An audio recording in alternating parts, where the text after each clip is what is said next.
사는 곳으로 선교를 위해서 떠났습니다. 그 선교지에서 선교를 하면서 이 선교사님은 도착할 때부터 끝까지 했던 설교는 줄곧 하나였습니다. 다니엘과 세 친구들의 이야기. 다니엘과 세 친구는 육식을 먹지 않고 채소를 먹고 살았다. 이 설교였어요.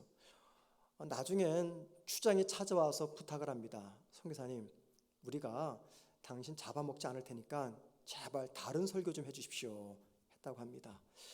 저는 오늘 또 다음 주까지 계속해서 기도에 관한 설교를 합니다. 여러분 가운데 저에게 연락을 하셔서 목사님, 내가 이제 기도할 테니까 제발 기도에 관한 설교를 좀 중단하십시오. 그런 요청이 있으면 참 좋겠다 생각을 합니다. 여러분 가운데 내가 이제 기도하겠습니다. 그런 의지가 있으시면은 저한테 연락 주시면은 제가 한번 고민해 보겠습니다. 설교를 중단할지 계속할지. 근데 제 마음속에 여러분에게 죄송한 마음이 있습니다. 이건 설교자로서 갖는 마음인데 뭐냐면 이런 기도에 관한 설교를 하다 보면은 자칫 잘못하면 마치 잔소리하는 설교가 될 수가 있을 것 같아요. 그래서 제가 지난 2주 동안에 설교했던 것들을 가만히 묵상해 보니까 혹시라도 여러분들이 이 목사의 잔소리처럼 설교를 듣진 않았나 그런 생각이 들고 또 강조하다 보면 그렇게 느낄 수도 있겠다. 혹 여러분 오늘도 설교 중에 목사가 또 나한테 기도하라고 잔소리해야 되는구나 이런 감정을 느끼신다면 그건 어디까지나 저의 전달력이 부족입니다. 그러니까는 저의 감정은 잔소리 같은 감정은 다 지워버리시고 대신 오늘 말씀이 주는 핵심만 잘 붙잡는 그런 시간 되었으면 좋겠습니다. 제가 표현이 부족하고 전달 방식이 부족해서 여러분에게 잔소리 같은 설교를 하게 된다면 그건 저의 다 책임이니까 말씀을 그렇게 잔소리식으로 듣지 않으시면 좋겠습니다. 천 목사가 도대체 오늘 어떤 설교하려고 저렇게 사전에 말이 많나 궁금하시죠? 이제 설교 시작하겠습니다. 주님이 베드로, 야고보, 요한 3명을 데리고 산에 올라가셨을 때 산 아래는 9명의 제자들이 있었죠. 그래서 그 9명이 귀신 들린 어린 소년을 고치려고 노력해 보았지만 귀신은 떠나지 않았습니다. 나중에 주님이 산에서 내려오셔서 직접 고쳐 주었어요. 그랬더니 제자들이 물었습니다. 선생님, 왜 우리는 귀신을 쫓아내지 못했습니까? 자, 그러자 주님께서 답을 주셨는데 마가복음 9장 29절입니다. 이렇게 주님께서 제자들에게 말씀하십니다. 기도 외에 다른 것으로는 이런 종류가 나갈 수 없느니라.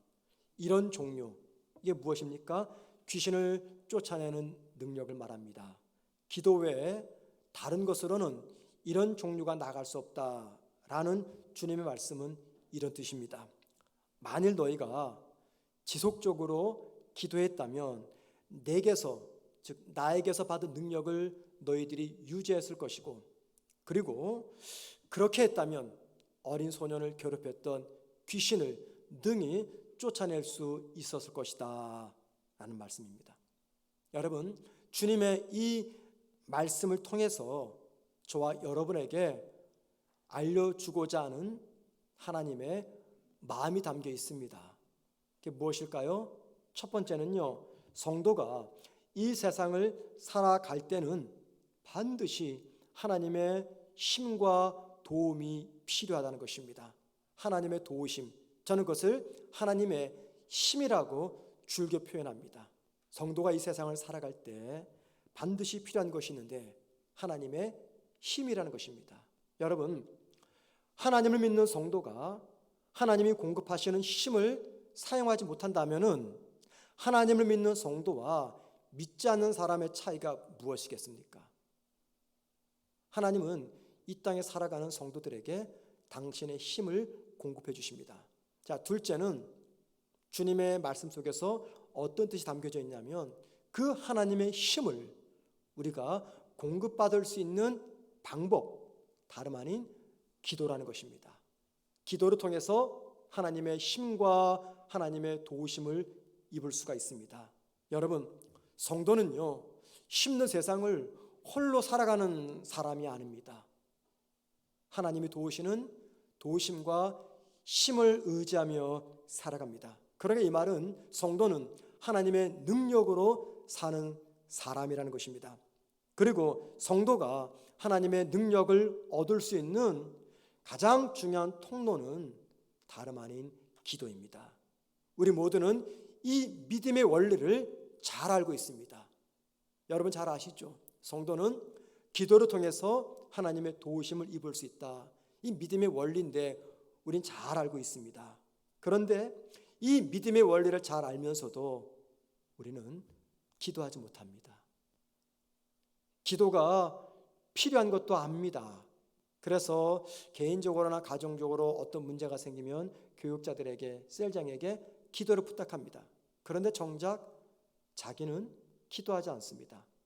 믿음의 원리를 몰라서도 아니고 믿음의 필요성 또는 기도의 필요성을 몰라서도 아닙니다. 왜 기도 못할까요? 기도가 습관이 되지 않았기 때문입니다. 자, 기도가 습관이 되면은요, 기도할 수 없는 가운데서도 기도하게 됩니다. 이게 바로 습관의 힘이라는 것이죠. 여러분, 한번 생각해 보세요. 왜 나는 이 기도가 습관이 되지 않는 것인가? 다른 사람에게는 기도가 습관이 되는데 왜 나에게는 기도가 습관이 되지 않는 것인가? 내가 예수를 수십 년째 믿고 있는데, 내가 이런 직분도 받았고 이런 봉사도 하는데 왜 나는 기도가 습관이 되지 않는 것인가? 왜 그럴까요, 여러분? 여러 가지 이유가 있겠죠. 근데 저는 두 가지 대표적인 이유를 생각해 보았습니다. 첫 번째 이유는요, 내가 마음만 먹으면 언제든지 기도할 수 있기 때문입니다. 여러분 그렇잖아요? 오늘 이 예배 마치고 도고기도실에서 이 본당에서 내가 마음만 먹으면 기도할 수가 있습니다. 여러분 기도라는 거 그리 어렵지 않죠. 언제든지 내가 마음만 먹으면 기도할 수가 있습니다. 그런데 마음만 먹으면 할 수 있는 것이 기도다 보니까 그 기도가 나에게 습관이 되지 않는 것이죠. 두 번째, 왜 기도가 습관이 되지 않습니까? 기도하지 않아도 별 문제 없이 어려움 없이 잘 살아갈 수가 있기 때문입니다. 그렇잖아요. 여러분 기도 안 한다고 해서 여러분의 집안이 하루아침에 망하겠습니까? 기도 안 한다고 해서 갑자기 내 몸에 불치병이 찾아오겠습니까? 기도하지 않아도 아무 문제 없이 잘 살아갑니다. 그래서 기도가 나에게는 습관이 되지 않는 것입니다. 그런데 여러분 잘 들어보세요. 기도가 습관이 되지 않으면 내 기도는 절대 견고한 기도가 될 수 없습니다. 기도가 견고하지 않으면 언제 닥칠지 모르는 위기 앞에서 무기력하게 쓰러지고 맙니다.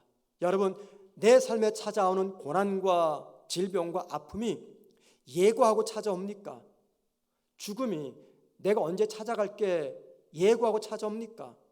우리가 만나는 모든 고난의 특징은요, 예고 없이 불시에 찾아옵니다. 그런데 기도가 견고하지 않으면 예고 없이 찾아오는 인생의 고난 앞에서 아무런 힘도 쓰지 못한 채 무기력하게 쓰러지고 마는 것이죠. 왜 그렇습니까? 기도는 하나님의 힘과 능력과 도우심을 공급받는 통로이기 때문입니다.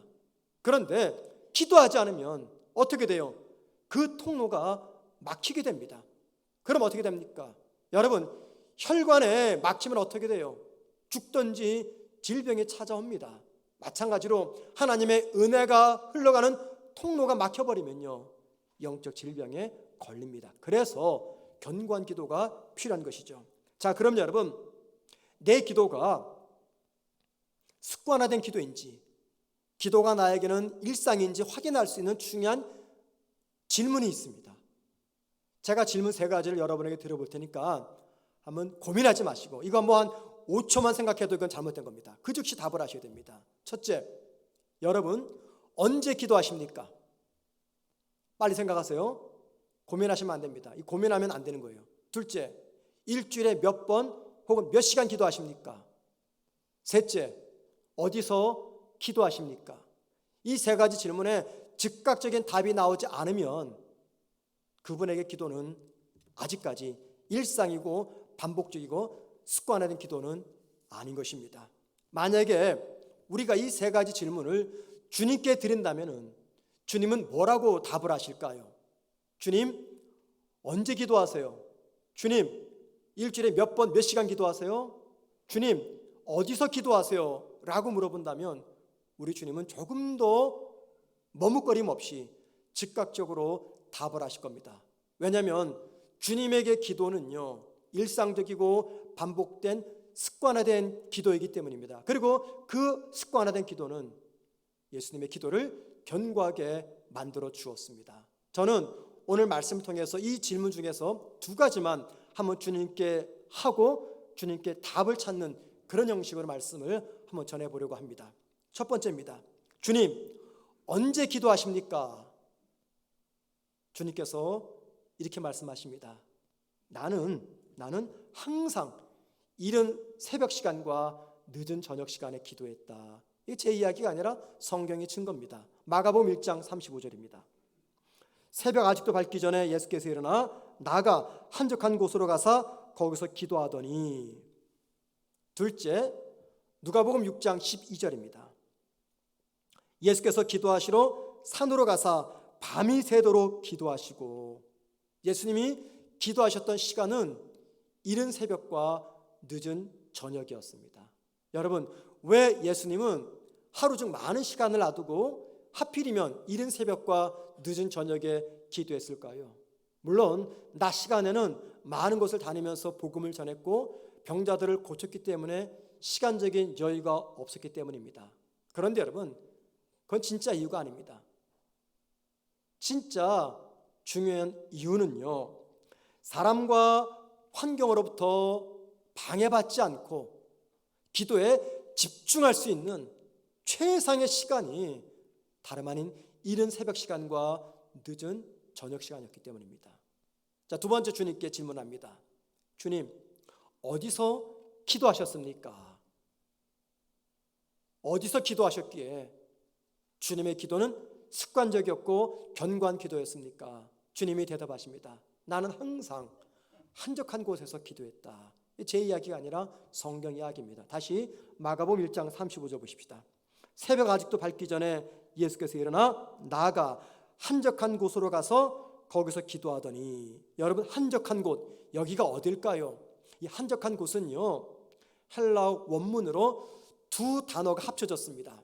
하나는요, 광야 또는 사막의 의미를 지닌 에레모스와 장소 또는 곳이라고 의미를 지닌 토포스입니다. 에레모스, 토포스, 이 두 단어가 쓰여졌는데 이걸 우리말 성경으로는 한적한 곳이라고 번역해 놓았어요. 원래 이 에레모스, 사막이라는 이 단어는요, 어느 곳, 장소와 합쳐서 쓸 때는 주로 고독한 장소, 사람이 많이 없는 장소, 그런 뜻을 말합니다. 그것을 우리말 성경으로는 그냥 쉽게 한적한 것으로 번역해 놓았어요. 예수님 당시 고독한 곳, 사람들이 찾지 않는 곳, 거기가 어딜까요? 대표적으로 산과 광야였습니다. 그래서 주님은 한적한 곳이었던 산과 광야에서 기도하셨습니다. 예를 들면 오늘 본문 39절 말씀 보시기 바랍니다. 예수께서 나가사 습관에 따라 감람산에 가심에. 기도하기 위해서 감람산에 가셨죠. 이 감람산은 어디에 있어요? 예루살렘에 있습니다. 예수님이 원래는 예루살렘에서 활동하지 않았어요. 고향인 나사렛에서 얼마 떨어지지 않은 이 갈릴리 지역을 중심으로 사역하셨어요. 그러다가 십자가에 매달아 죽기 위해서는 예루살렘으로 오셔야만 됐습니다. 그래서 십자가에서 숨을 거두시기 얼마 전에 예루살렘을 방문하셨어요. 방문하셨어도 이 갈릴리에서 늘 행했던 습관적인 기도를 중단하지 않고 그 습관의 연속으로서 예루살렘에 있었던 감람산에 올라가서 주님은 기도하셨던 겁니다. 그 증거가 있습니다. 마태복음 14장 23절입니다. 무리를 보내신 후에 기도하러 따로 산에 올라가시니. 이 말씀의 배경은요, 예루살렘이 아닙니다. 이건 갈릴리입니다. 갈릴리에서 열심히 사역하다가 이른 새벽, 늦은 저녁이 되면 홀로 산으로 올라가십니다. 그 말씀을 지금 하고 있는 것이죠. 그 습관에 따라 십자가 지기 위해서 방문했던 예루살렘에서도 주님은 기도하기 위해서 늦은 저녁 시간에 감람산으로 올라가신 겁니다. 세 번째, 누가복음 5장 16절입니다. 예수는 물러가서 한적한 곳에서 기도하시니, 여기 한적한 곳, 제가 조금 전에 말씀드린 광야를 뜻하는 에레모스와 장소를 뜻하는 토포스 두 단어가 여기에 쓰여지지 않았습니다. 이건 오역입니다. 잘못 번역이 됐어요. 그냥 여기에는요, 광야 또는 사막을 뜻하는 에레모스라는 한 단어만 쓰였어요. 그러면은 이렇게 번역하는 것이 맞죠. 예수는 물러가서 광야로 가서 기도하시더니, 이 말이 맞습니다.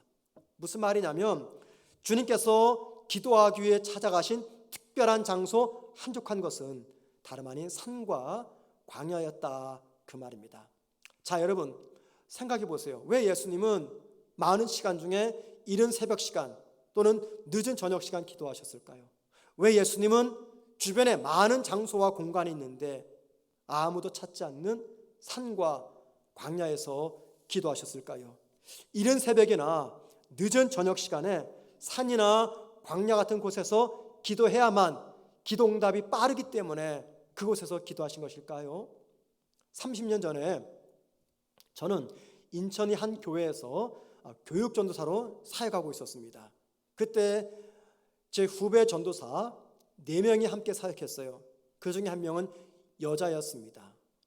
저희들은 교회에서 금요 기도회가 끝나면 더 기도하기 위해서 여자 후배를 놔두고, 여자이기 때문에 남자 후배 3명과 저와 함께 인천에 있는 산으로 계속 기도하기 위해서 올라갔습니다. 물론 오랫동안 지속되지는 않았어요. 30년 전이라 그 산의 이름을 제가 기억하지 못합니다. 인천에 있는 모 산인데 그 산에 올라갑니다. 올라가면은요, 저희가 기도했던 장소는 산 꼭대기에 높이 세워져 있는 고압전류가 흐르는 송전탑 아래에서 기도했어요. 왜 그랬냐면은 후배 중에 한 명이 이런 얘기를 해요. 전사님, 우리가 이왕 기도하려면은 목숨 걸고 기도해야 됩니다. 위험을 무릅쓰고 고압전류가 흘러가는 송전탑 아래에서 기도해야지 하나님이 빨리 응답해 주십니다. 그 말이 맞는 것 같아요. 그 당시에는. 그래가지고 송전탑 아래에서 기도했던 적이 있었습니다. 한심한 전사들이었죠, 한마디로 말해서. 1970년대 80년대 한국 그리스도인들이 산기도를 많이 했습니다. 저도 많이 다녔어요. 서울에 삼각산이라는 곳이 있습니다. 그 삼각산은요, 주로 나라를 위해서 기도하는 분들이 찾아왔던 곳입니다. 그래서 삼각산 하면 나라를 위해서 기도하는 산, 이렇게 알려졌어요. 여러분, 기도 응답을 받는데 특별한 기도 시간과 기도 장소가 정말 중요할까요? 고압전류가 흐르는 송전탑 아래에서 기도해야 응답이 빠를까요? 혹은 삼각산에서만 기도해야 하나님이 우리나라를 지켜줄까요? 특별한 장소에서 특별한 시간에 기도해야 응답이 빠르고 하나님과 친밀한 관계가 이루어지는 것입니까? 여러분, 주님은요, 기도의 빠른 응답 때문에 이른 새벽 시간, 늦은 저녁에 기도한 것이 아닙니다. 산과 광야에서 기도해야 하나님이 응답하시기 때문에 산에서 광야에서 기도한 것은 아니었습니다. 주님이 이른 새벽 시간과 늦은 저녁 시간, 산과 광야에서 기도했던 것은 그 시간 그 장소에는 주님의 기도를 방해할 그 어떤 사람들, 환경들이 없었기 때문입니다. 여러분 한번 생각해 보십시오. 이른 새벽 시간, 늦은 저녁 시간, 산과 광야는 어떤 곳입니까? 사람들의 소리가, 세상의 소리가 일절 들리지 않는 시간이며 장소입니다. 너무 조용해서 고독과 외로움을 느낄 수 있는 시간이며 장소입니다. 예수님이 그 시간에 그 장소에서 기도한 것은 한 가지 이유 때문이었어요. 산과 광야는 사람과 환경으로부터 방해받지 않고 기도에 집중할 수 있는 최상의 장소와 최고의 시간이었기 때문입니다. 이 말이 무슨 말입니까? 주님이 기도하기 위해서 특별한 시간에 특별한 장소를 찾아간 것은 그 시간과 그 장소 자체에 특별한 힘과 의미가 있었기 때문이 아니라는 것입니다. 그 무엇으로부터도 방해받지 않고 기도에만 집중하기 위해서 주님은 특별한 시간과 특별한 장소를 선택하신 것입니다. 그리고 주님에게 그 일은 한 번으로 끝나는 단회성이 아니라 매일매일 반복되는 일상적이고 습관화된 모습이었습니다. 여러분, 우리가 기도를 통해서 하나님의 힘과 능력과 도우심을 경험하기를 원하신다면 반드시 우리의 기도는 단회성의 기도가 아니라 습관화된 반복적인 기도가 되어야 됩니다. 반복되고 습관화된 기도에는요, 우리가 상상 못하는 하나님의 은혜와 힘을 경험하게 하는 놀라운 힘이 담겨져 있습니다. 자, 그런데 여러분, 아무리 습관적으로 기도해도 그 기도에 집중력이 결여되어 있으면요, 그 기도에는 결코 하나님의 능력은 나타나지 않습니다. 그러므로 기도를 통해서 하나님의 힘과 능력과 도우심을 경험하기를 원하신다면 습관화된 그 기도에 집중력이 동반되어야 됩니다. 여기서 말하는 기도의 집중력이란 하나님을 향한 집중력입니다. 물론 이른 새벽 시간이나 늦은 저녁 시간에 산이나 광야에서 기도해도 집중력 있는 기도를 할 수 있는 것은 아닙니다. 예를 들면 이른 새벽 시간에 기도하면은요, 잠이 쏟아져요. 그렇죠? 그러면 집중력 있게 기도하지 못합니다. 또는 산속에서 혼자 밤늦게 기도하면 무서움과 두려운 감정이 몰려옵니다. 그러면 기도에 집중할 수가 없습니다. 그래서 특정 시간이나 특정 장소에서만 꼭 기도해야 된다, 그건 아닙니다. 꼭 교회 와서 기도하실 필요는 없어요. 방해받지 않고 집중해서 기도할 수 있는 시간과 장소라고 한다면 그 시간과 장소는 언제든지 그리고 어디든지 가능합니다. 중요한 것은요, 나는 그 무엇으로부터도 방해받지 않고 집중해서 기도할 수 있는 특별한 시간과 특별한 장소가 정해져 있느냐라는 것입니다. 그래서 저는 여러분에게 이렇게 묻고 싶어요. 여러분들에게는 하나님의 힘을 경험할 수 있는 특별히 정해놓은 기도 시간이 있습니까? 어쩌다 한번 하는 기도가 아니라 습관적으로 매일매일 반복하기 위해서 정해놓은 그 기도 시간이 있습니까? 두 번째, 여러분에게는 하나님의 힘을 경험할 수 있는 특별히 정해놓은 기도의 장소가 있으십니까? 사람과 환경으로부터 방해받지 않고 기도에 집중할 수 있는 그 장소가 있습니까? 기도에 집중하기 위해서 모든 방해 요소들을 제거한 특별한 시간, 특별한 장소를 여러분에게는 있는지요? 어떤 분에게는 그 시간이 새벽 기도의 시간이며 그 장소가 교회일 수가 있을 것입니다. 어떤 분에게는 온 가족이 잠자리에 들어간 늦은 저녁 시간 거실일 수가 있어요. 어떤 분에게는 온 가족이 다 출근하고 학교 가고 외출한 낮 시간 가정의 거실일 수가 있을 것입니다. 또 어떤 분에게는요, 산책하는 시간과 산책길이 주님께 집중해서 기도하는 시간과 장소일 수가 있을 것입니다. 여러분, 그 시간과 장소는 어디든 상관이 없습니다. 단 하나님의 힘을 경험할 수 있고 방해받지 않고 기도에 집중할 수 있는 그 시간과 그 장소, 여러분이 준비하고 있는지요? 기도 시간과 기도 장소에 관련해서 우리가 꼭 기억할 것이 있습니다. 여러분, 기도는요, 절대 육신의 힘으로 하는 것이 아닙니다. 기도는 마음의 힘으로 하는 것입니다. 그래서 내가 특별히 기도 시간을 정해놓고 기도 장소를 정해놓아도 내 마음이 구별되지 않으면 마음으로 하는 그 기도는 망치고 맙니다. 왜요? 기도는요, 육신의 힘이 아닌 마음의 힘으로 하기 때문입니다. 그래서 세상 것들에 내 마음을 빼앗기거나 혹은 내 마음에 질병이 찾아오면요, 그분은 절대 온전한 기도를 할 수 없습니다. 무엇인가에 의해서 내 마음을 지배당합니다.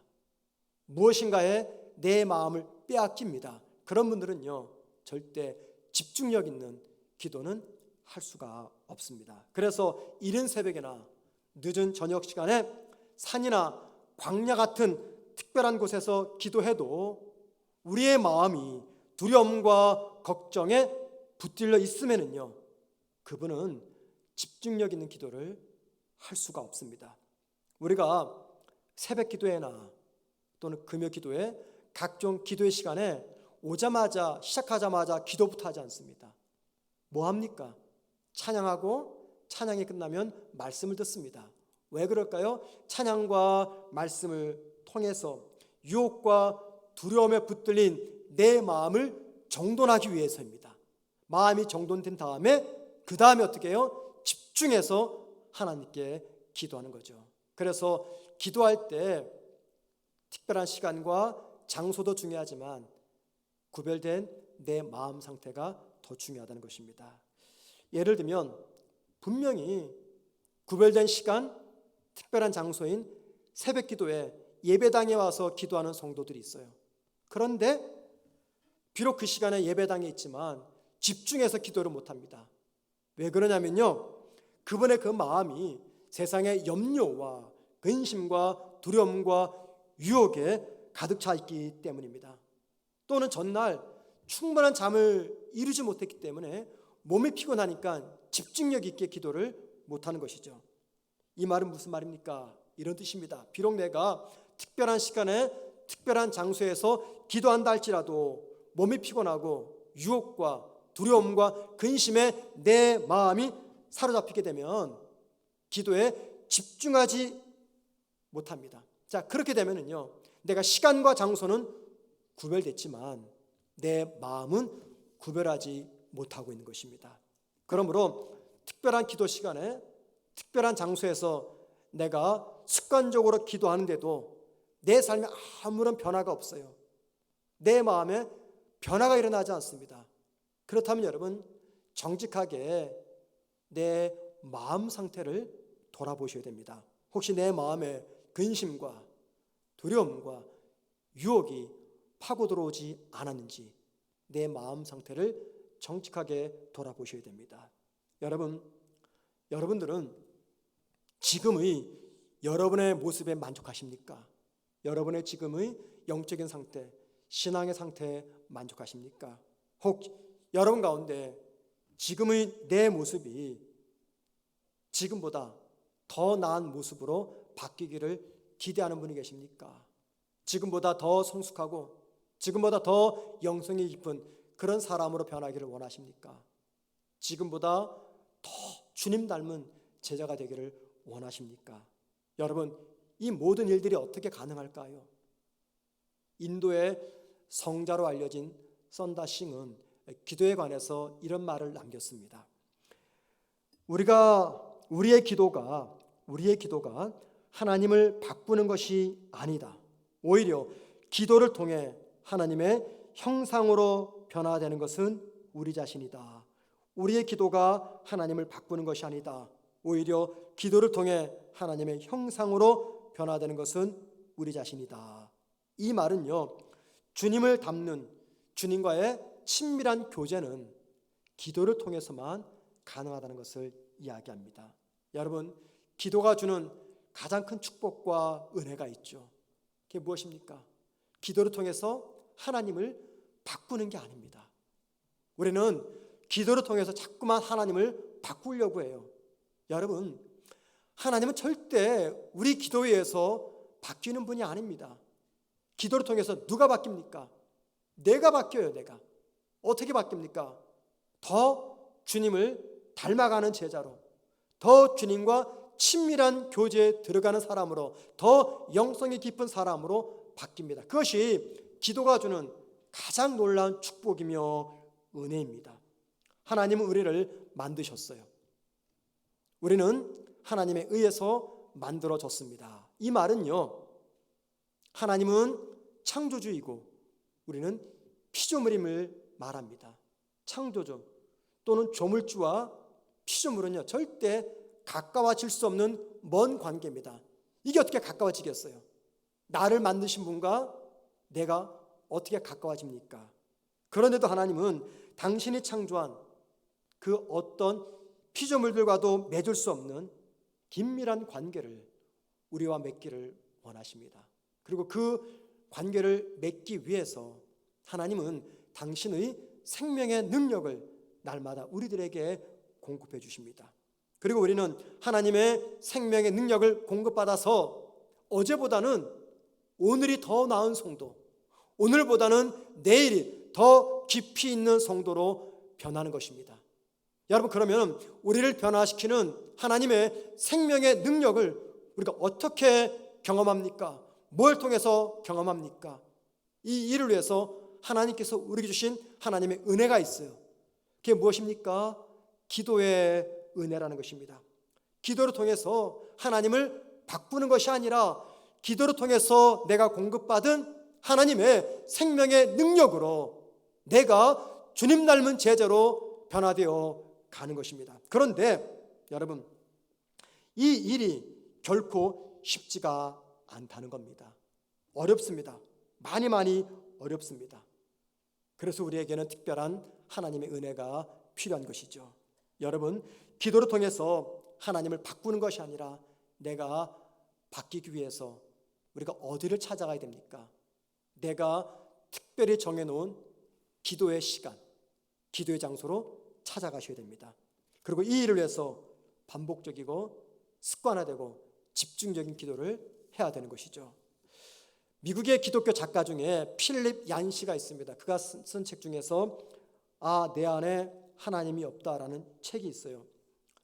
필립 얀 씨는 이 책에서 자기의 친구 존 테일러에 관한 이야기를 기록해 놓았습니다. 테일러는 아프리카에서 사는 동안에 아프리카 사람들이 어떻게 사람들을 체험하며 사귀는지 그의 친구를 통해서 경험할 수 있었다고 말합니다. 보통 사람이 사람을 사귈 때는 어떻게 해요? 자주 만나죠. 만나서 식사도 하고 대화를 하다 보면은 그 사람의 생각을 알게 되고 깊이를 알게 되고, 그래서 나와 맞겠다, 맞지 않겠다, 우리가 이렇게 생각을 합니다. 그런데 테일러가 경험했던 아프리카 사람들은 상대를 알아가는 방법이 우리와는 많이 달랐다고 합니다. 한 번은 테일러가 자기 사무실에서 일을 하고 있는데 한 아프리카 친구가 자기를 찾아와서 인사를 하고 의자에 그냥 앉았다고 합니다. 테일러는 자기가 하는 일을 하면서 계속해서 아프리카 친구에게 말을 걸고 대화를 했던 거죠. 자, 그런데 여러분, 테일러가 일을 하면서 말을 걸었지만 그 아프리카 친구는 아무 말 하지 않고 뚫어지게 테일러를 쳐다보았다고 합니다. 한 30분 정도 뚫어지게 쳐다보더니 그 친구가 일어나서 테일러에게 이렇게 말을 했대요.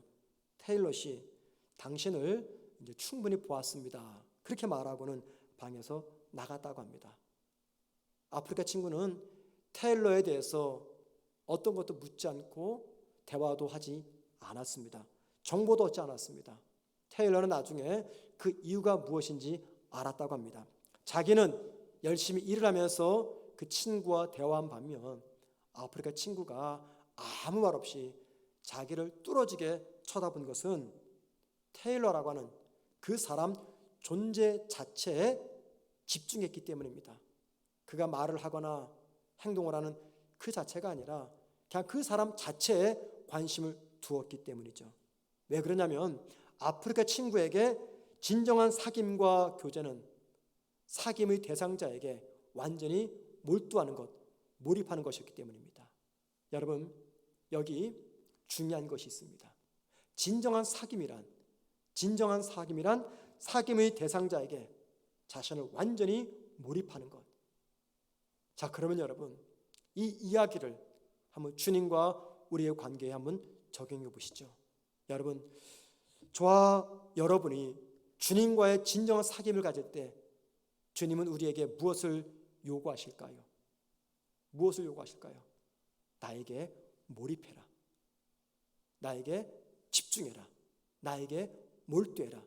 이거를 요청하실 겁니다. 왜냐하면 그게 바로 진정한 사귐의 시작이기 때문이죠.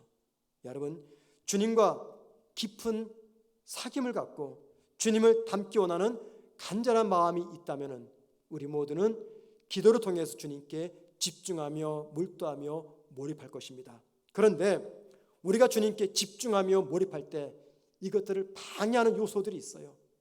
그것이 무엇이든 간에 그 모든 것들을 차단하고 제거하셔야 됩니다. 이 말은 속세를 떠나라는 말이 아닙니다.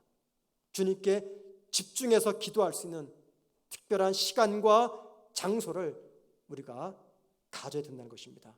주님께 집중할 수 있도록 우리 마음을 잘 지켜내야 된다는 것입니다. 여러분에게 묻습니다. 여러분, 평소 여러분들이 기도하고 싶은데 왜 기도 못하십니까? 여러분, 기도하지 않는 이유는 무엇 때문입니까? 기도의 필요성, 믿음의 공식 다 아시잖아요. 다 아세요. 그런데 왜 기도하지 않는 겁니까? 어쩜 이렇게 말할 거예요. 목사님, 내 환경이, 내 지금의 환경이 절대 도무지 기도할 수 없는 환경입니다. 목사님, 내가 지금은 도무지 기도할 시간을 낼 수가 없습니다. 그럼 제가 여러분에게 또 이렇게 묻고 싶어요. 그러면 언제쯤이면 기도할 수 있을 것 같아요? 여러분, 지금은 그래요. 지금은 환경과 시간이 안 돼서 기도 못 하시죠. 이해합니다.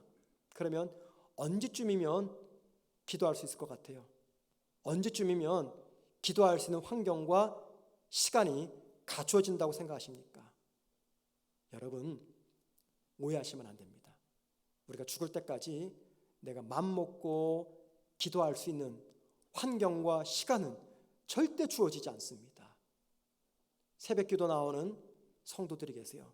비가 오나 눈이 오나 추우나 더우나 빠짐없이 새벽예배 참석하는 성도들이 있죠. 빠짐없이 금요기도 나오는 성도들이 있습니다. 여러분, 기도 자리를 찾아가는 그분들은 기도할 환경과 시간이 갖추어졌기 때문에 기도 자리에 나오는 겁니까? 절대 아닙니다, 여러분. 절대 아니에요. 누가 기도하는 줄 아세요?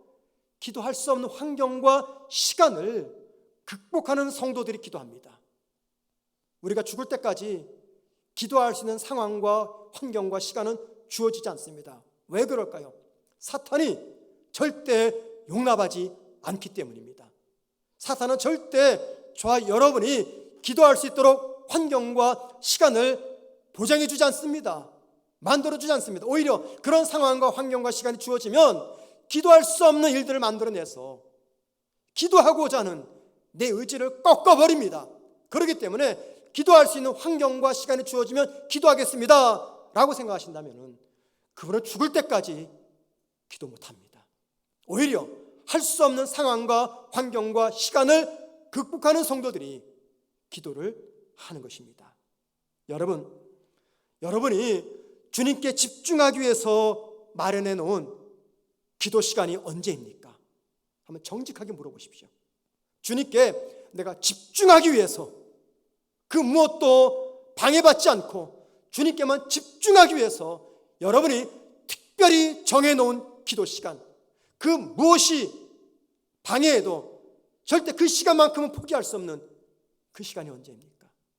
여러분이 하나님께 집중하기 위해서 정해놓은 기도의 장소는 어디입니까? 거기가 어디입니까? 그 무엇이 방해해도 포기할 수 없는 기도의 장소, 시간과 장소가 어디입니까? 여러분, 저와 여러분이 어떤 환경과 상황에서도 양보할 수 없는 것이 있어요. 그게 어떤 시간입니까? 수면 시간 좀 줄일 수 있습니다, 여러분.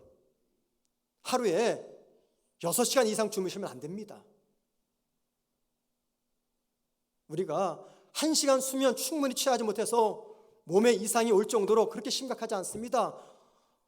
언젠가는요 80, 90 살다 보면은 우리 건강한 육체 다 너덜너덜해집니다.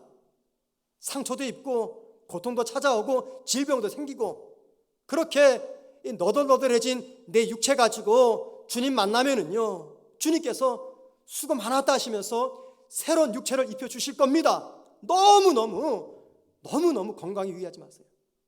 1시간 수면 생활 줄여도 괜찮습니다. 수면 시간 줄일 수 있어요. 취미 생활 줄일 수 있습니다. 다 줄일 수 있지만 결코 믿는 성도가 줄일 수 없는 시간이 있어요. 그 시간이 언제입니까? 주님께 집중하는 시간입니다. 기도하는 시간입니다.